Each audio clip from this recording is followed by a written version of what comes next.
A few decades ago, something started happening all across America. People started giving up urban living and instead moved to the suburbs. Downtown areas started drying up. To reverse that trend, planners and other community officials turned to revitalization projects. Some succeeded, some did not.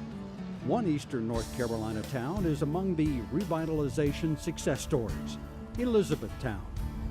About 10 years ago, the town council went through a study with the Department of Commerce, and the Department of Commerce identified some key strategies to implement here in Elizanethtown to try to revitalize the downtown area.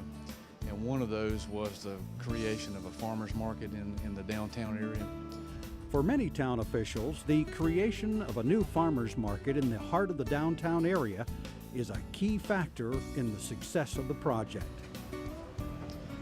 Being that Bladen County is predominantly driven by agriculture, it seemed like a logical venue for the town.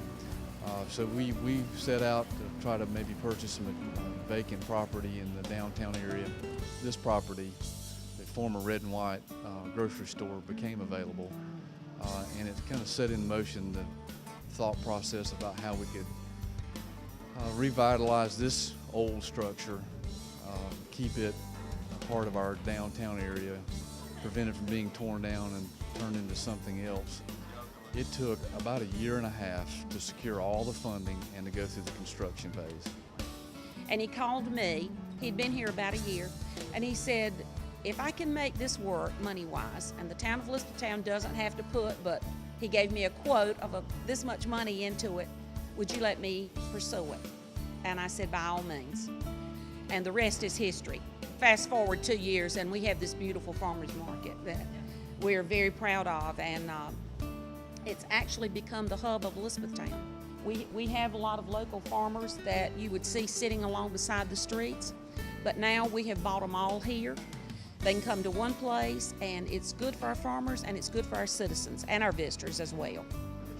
What makes this market unique, and I'm not sure that there are any other markets in North Carolina quite like this, but we have these two anchor tenants. One's the meat market and deli, Inman's Meat Market and Deli, and then Bernie's Sweets and More. And the revenue that's generated from their rents is it covers all of our operating costs here at the facility, so that we can pass that benefit, if you will, on to the farmers. We have a very nominal fee we charge on a daily basis to the farmers, making it affordable for them to be here. Our family owned the building that was formerly Inman's Red and White grocery store. We sold that building to the town of Elizanethtown, who acquired grants and funding from different organizations to convert it to the Cape Fear Farmers Market. At this time when we signed the deal to sell the building, we also signed a contract to come back in the building as the anchor tenant for the farmers market. And that happened in 2009, but they renovated, did an extensive renovation. John had been a meat cutter for years, and his family had been in the grocery business for generations, so he knows the meat business. He grew up in it.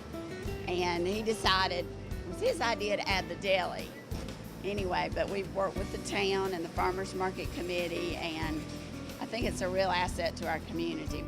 Eddie called me one day and asked me, was I thinking about coming back to work, and I absolutely told him no. And then I said, I'll think about it. So I thought about it, and if this thing ever materialized, I said, if it's going to happen, call me. He called me, and I asked my wife, I said, we're going to go with him. She said, let's go. But it has been a boom for us, and we're tickled to be in Elizabethtown, and we're here to stay. We ain't going nowhere. But I tell you one thing, the city of the town of Elizabethtown has been great to us. We're very proud of what we've accomplished here. We're hoping that the people that give us grants to do this with will see this as really an opportunity to show off their grant process, and maybe it'll help them to get more money to give out. We actually think that people outside the county know more about this place than the people that live in the county. But it's growing. There's a whole lot of potential, and we need some growth. But we want it to be a blessing to the community and people around. It's not all about making a dollar bill. It's about other people. But Elizabethtown has received us, and we've got a lot of good people over here. We've been blessed, really blessed. I just hope it keeps on going.